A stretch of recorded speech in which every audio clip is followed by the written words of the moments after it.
سبحان الله والحمد لله ولا إله إلا الله والله أكبر.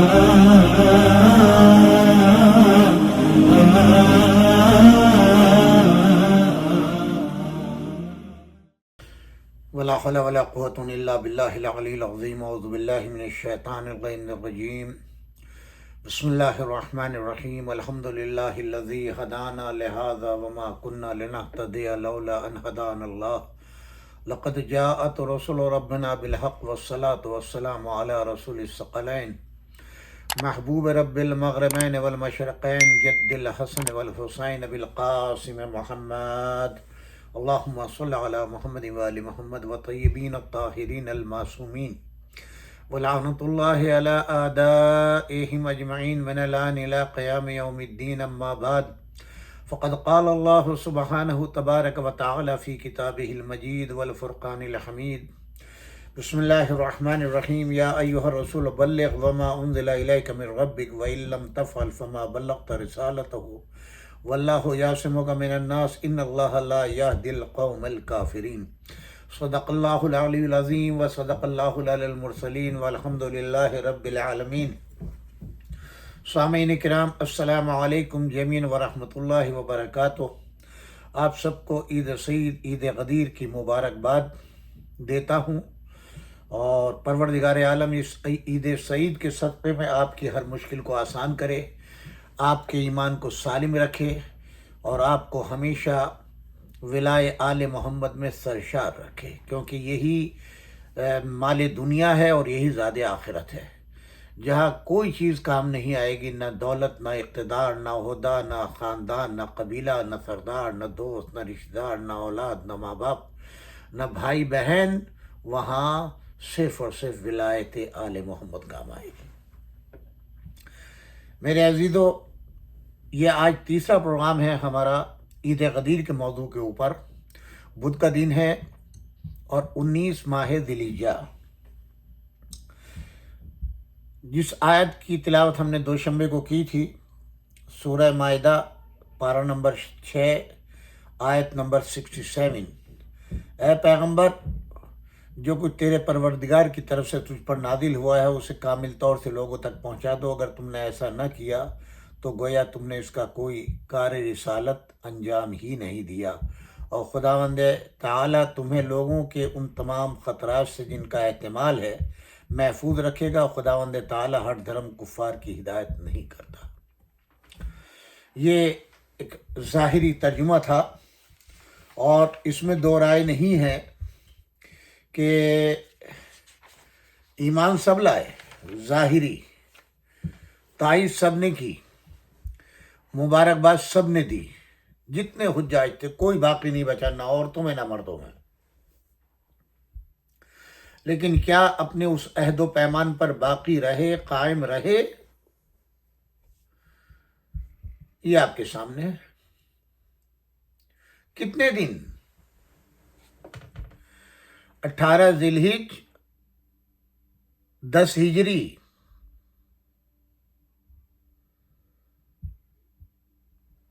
گویا 12 دن ذی الحجہ کے، اور 11 ہجری میں 28 سفر کو حضور کا وصال ہو گیا، حضور کی وفات ہو گئی، رحلت ہو گئی.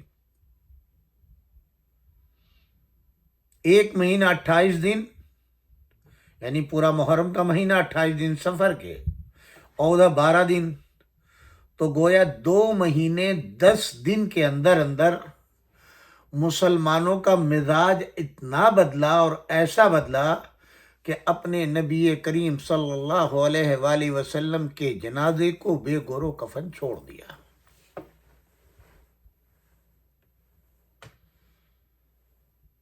مسلمان بتائیں مجھے،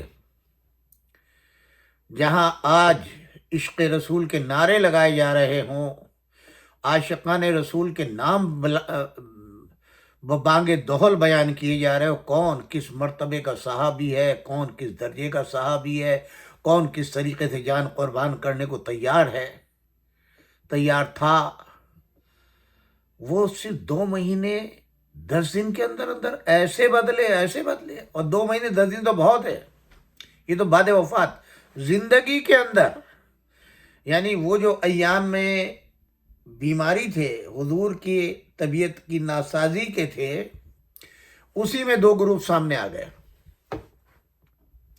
غدیر کے بعد جو سب سے بڑا انقلاب آیا کہ جو زبان پہ تھا ان کے مبارکباد، مگر دل میں کینہ جو دبا ہوا تھا وہ پورے شباب کے اوپر آ گیا۔ اور اب تاریخ یہ کہتی ہے کہ حضور اکرم صلی اللہ علیہ وآلہ وسلم کی بیماری کے ایام میں ان مسلمانوں نے ادب و احترام بھی چھوڑ دیا۔ ایک طرف قرآن، خدا آپ کو عمرے کی اور حج کی توفیق دے اور آپ مدینہ منورہ تشریف لے جائیں، قبر رسول اکرم صلی اللہ علیہ وآلہ وسلم کی زیارت آپ کو نصیب ہو، تو وہاں جو 3 دروازے ہیں حضور کا جہاں پہ حجرہ ہے، اس پر 3 آیتیں لکھی ہیں۔ اس میں ایک آیت یہ بھی ہے کہ رسول اللہ کے سامنے تیز لہجے میں گفتگو نہ کرنا، ورنہ تمہارے اعمال حبط ہو جائیں گے۔ آج ہر مسلمان آہستہ آہستہ دعا کرتا ہے، زیارت پڑھتا ہے، سلام کرتا ہے، اس آیت کو دیکھتا ہے۔ وہ آیت قرآن میں کل بھی تھی اور آج بھی ہے، یعنی تمہارے جتنی عبادات ہیں، جتنا دین ہے، وہ سب رخصت ہو جائے گا اگر تم نے اپنا لہجہ بلند کیا۔ تو یہ آج کے لیے، کل کے لیے نہیں ہے۔ جو کل حضور بیماری میں بستر علالت پر تھے اور یہ مسلمان چیخ چیخ کے حضور کے سامنے لڑ رہے تھے، جب حضور نے فرمایا مجھے قلم و کاغذ لا کر کے دے دو تاکہ تمہارے لیے ایک نوشتہ لکھ دوں، میرے بعد تم گمراہ نہ ہو۔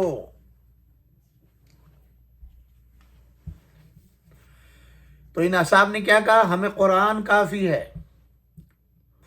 یعنی جو کچھ آپ فرمانا چاہتے ہیں، لکھنا چاہتے ہیں، ہمیں اس کی ضرورت نہیں ہے، ہمارے درمیان قرآن ہے کافی۔ اور اس میں سب سے پہلا جو نام لیا جاتا ہے، جو چیخ چیخ کے احتجاج کر رہے تھے، بول رہے تھے، ان میں جو پہلا نام آتا ہے وہ جناب عمر ابن خطاب کا آتا ہے۔ اور یہ آواز اتنی بلند ہوئی کہ 2 گروہ میں بٹ گئے۔ ایک گروہ کہتا تھا کاغذ و قلم دیا جائے، اور ایک گروہ کہتا، پوری تفصیل مولانا شبلی نعمانی نے لکھی ہے، اور ایک گروہ کہتا تھا نہیں۔ عمر ابن خطاب اتنے آگے بڑھ گئے، انہوں نے کہا کہ بخار کی وجہ سے حضور اکرم صلی اللہ علیہ وآلہ وسلم کے ذہن کے اوپر اس کا اثر آ گیا، معاذ اللہ ہذیان بک رہے ہیں، نعوذ باللہ من ذالک، میری زبان جل جائے یہ الفاظ ادا کرتے ہوئے۔ آپ سوچ سکتے ہیں، حضور پر ہذیان کا بہتان لگا دیا ان جانثار اصحاب نے، اور حضور کیا فرما رہے؟ ایسا نوشتہ لکھ کر کے دوں جو میرے بعد تم لوگ گمراہ نہ ہو۔ اور حضرت فرماتے ہیں کہ جناب ہمیں تو قرآن کافی ہے۔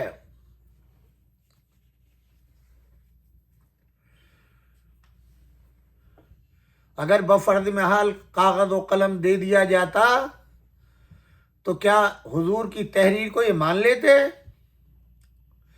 اور یہ لڑائی اتنی شدت اختیار کر گئی کہ حضور اکرم صلی اللہ علیہ وآلہ وسلم نے اس باغی گروہ کو، میں باغی کہوں گا، جو بغاوت کر جائے حضور سے، ان کو باہر نکال دیا، نکل جاؤ یہاں سے۔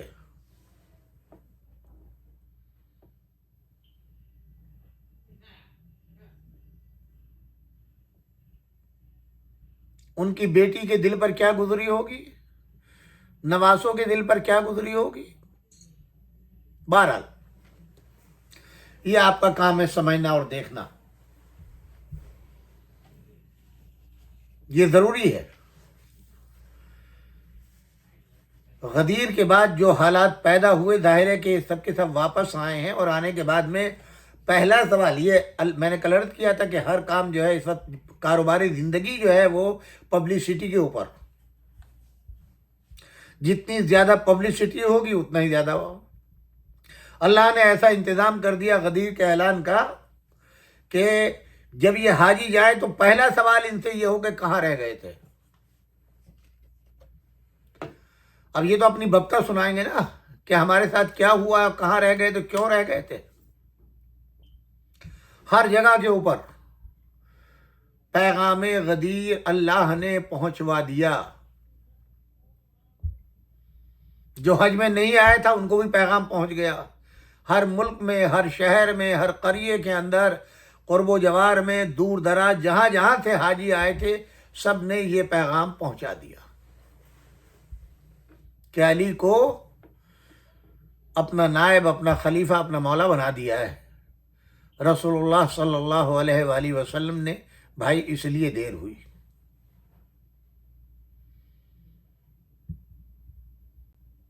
اور اب سازشوں کا ہونا تو طے تھا۔ جو اپنے دوست، احباب، عزیزوں کے درمیان اپنی قربتوں کے نعرے لگا رہے تھے اور حضور کی وفات کے بعد اپنے خواب دیکھ رہے تھے، وہ تو سب چکنا چور ہوتے ہوئے نظر آئے۔ تو یہ تو فطری چیز ہے کہ سازش ہونا ضروری تھا، لہذا وہ سازشیں تیار ہوئیں اور اس کا نتیجہ آپ کے سامنے ہے کہ وہ سازش اتنی منظم تھی اور اتنی کامیاب رہی کہ وہ اب اپنی اس سازش میں یہ بھول گئے کہ نبی آخر صلی اللہ علیہ وآلہ وسلم بستر علالت پہ ہیں اور کبھی بھی موت کی خبر آ سکتی ہے۔ اور جب موت کی خبر آئی تو یہاں پہ روایت ملتی ہے، تاریخوں نے لکھا ہے کہ حضرت عمر ابن خطاب جو ہے وہ تازیاں نہ لے کر کے گلیوں میں پھر رہے تھے، خبردار جو کسی نے رسول اللہ کی انتقال کی خبر دی۔ کیوں؟ تاکہ اقتدار مکمل ہمارے قبضے میں آ جائے اور کہیں سے کوئی آواز بلند نہ ہو، اس کے بعد اعلان ہو۔ 3 دن مولا امیر المومنین علی ابن ابی طالب نے انتظار کیا، کیونکہ وارث اکلوتی بیٹی جناب فاطمۃ الزہرا سلام اللہ علیہا تھیں۔ گو کہ علی ابن ابی طالب علیہ السلام ان کے شوہر تھے، مگر انہوں نے اس حق کو محفوظ رکھا کہ آپ وارث ہیں، کیا میں غسل و کفن کا اہتمام کروں؟ نہیں، یا علی اور انتظار کرو۔ کیوں؟ شہزادی کیوں منع کر رہی تھی؟ صرف اس لیے کہ کل میرے شوہر پر یہ الزام نہ آئے کہ ہم تو تیار تھے آنے کے لیے، ہمیں تو خبر ہی نہیں ہوئی اور علی نے اکیلے دفن کر دیا۔ 3 دن انتظار کیا۔ یہ وہ بدنما داغ ہے ملت اسلام پر، ان اجل اصحاب کے اوپر جو صف اول کے اسلام کے ہیرو کہلاتے ہیں۔ کسی کو یہی نہیں پتا چلا، آج تک پتہ نہیں چلا بھائی، 1400 سال میں نہیں پتا چلا کہ حضور کی وفات کب ہوئی۔ بس 28 صفر سے لے کر کے 12 ربیع الاول کے درمیان نہ ولادت کا پتہ ہے نہ وفات کا پتہ ہے۔ 12 وفات کا جلوس نکلے گا، 12 وفات، اسی میں کسی ایک تاریخ میں جو ہے وہ پیدا ہوئی، کسی ایک تاریخ میں وفات پائے۔ یہ عالم ہے اس ملت اسلام کی بد نصیبی کا، ان کی جہالت کا، اور یہ سب کام علماء نے، مفسرین نے، محدثین نے کیا کہ پردہ ڈالا۔ 13 افراد تھے حضور کے جنازے میں، جبکہ پورا مدینہ مسلمان ہو چکا تھا۔ حضور نے مدینے کو پاک کر دیا تھا، مدینہ اور مکے کے لیے حکم۔ آج بھی بڑے بڑے بورڈ اور سائن لگے ہوئے ہیں کہ جو نان مسلم ہیں وہ یہاں سے ایگزٹ لے کے نکل جائیں۔ ان دونوں شہروں کے اندر ان کا داخلہ صبح قیامت تک کے لیے منع ہے، نان مسلمز کے لیے۔ اسی شہر کے اندر